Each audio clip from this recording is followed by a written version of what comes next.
And when you ask the question about what do they do about the bodies that are found here, this is First Nation graveyards. We should do a better job than just putting a cross over there. We should put a monument for the memory of those people, because how sacred they held this territory, this land. How sacred did they hold it? And then when we see the annihilation of the resources, no more salmon, no more trees, no more logging, no more fishing, no more mining. And how are we going to save it? How are we going to keep it? Our taxes are being, we talk about that's one of the biggest issues on TV today, the taxes. What are we going to get for it?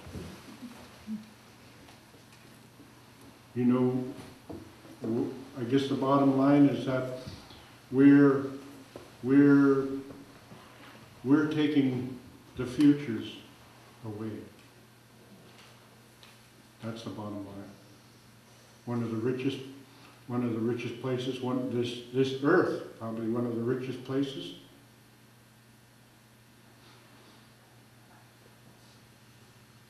And I swear every time I see a logging truck or everything's commercialized, or everything say, well, that's the way it's got to be. No, it doesn't.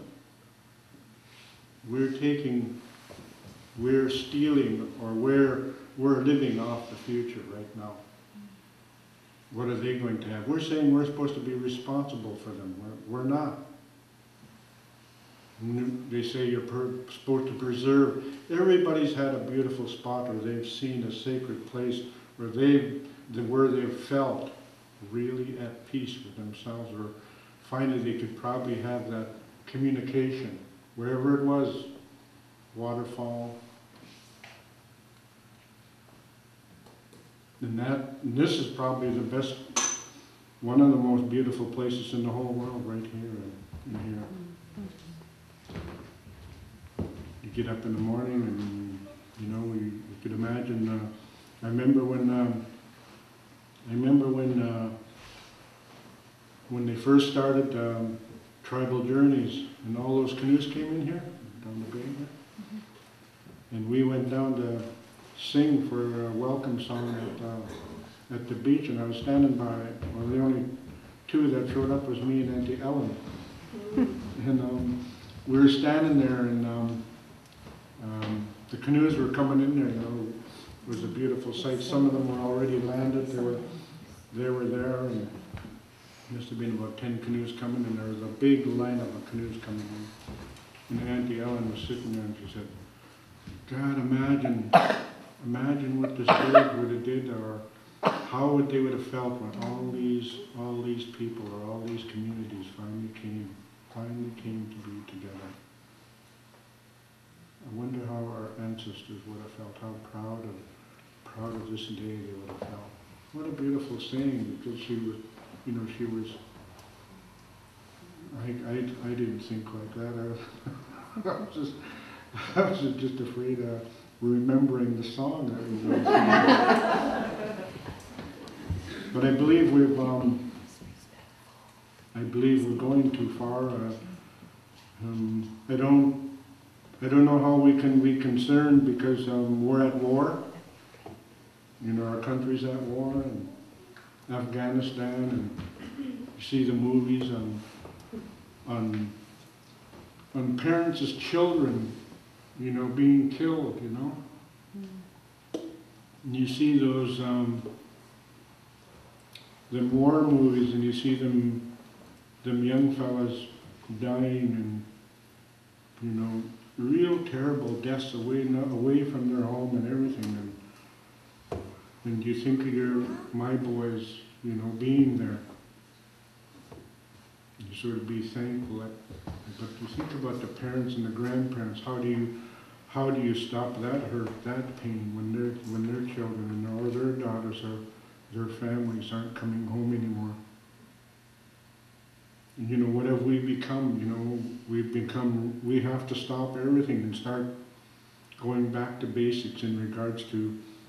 I remember one time my mom would say, when she was losing her eyesight, she'd say, geez, we're we're forgetting how to speak to each other. I need you to go to school. I want you to learn. I want you to go to school every day. I want you to learn how to. I want you to go to church every Sunday.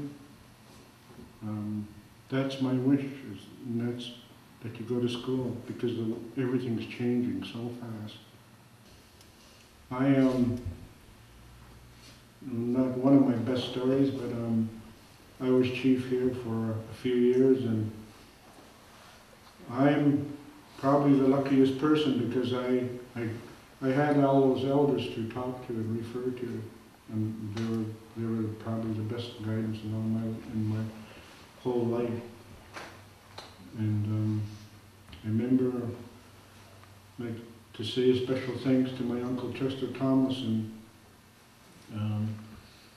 my Auntie Eva used to live up on the Nana River there.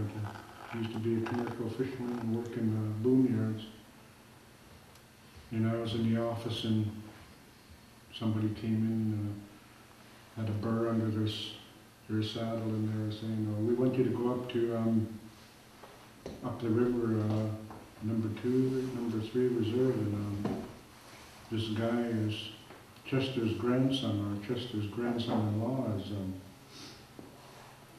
burning wire. He's burning wire in the backyard, and just they said it to me probably about 4 or 5 times, and I just disregarded it because if I went to see Chester, Chester was going to put me back in line. So anyway, probably about the 5th time comes along, and lo and behold, the ones that are crying and catches me in the office, and they bring fisheries in with them. They're polluting the river. He's all doing that. Polluting the river. What else? It sounds like they got some great big plant up there.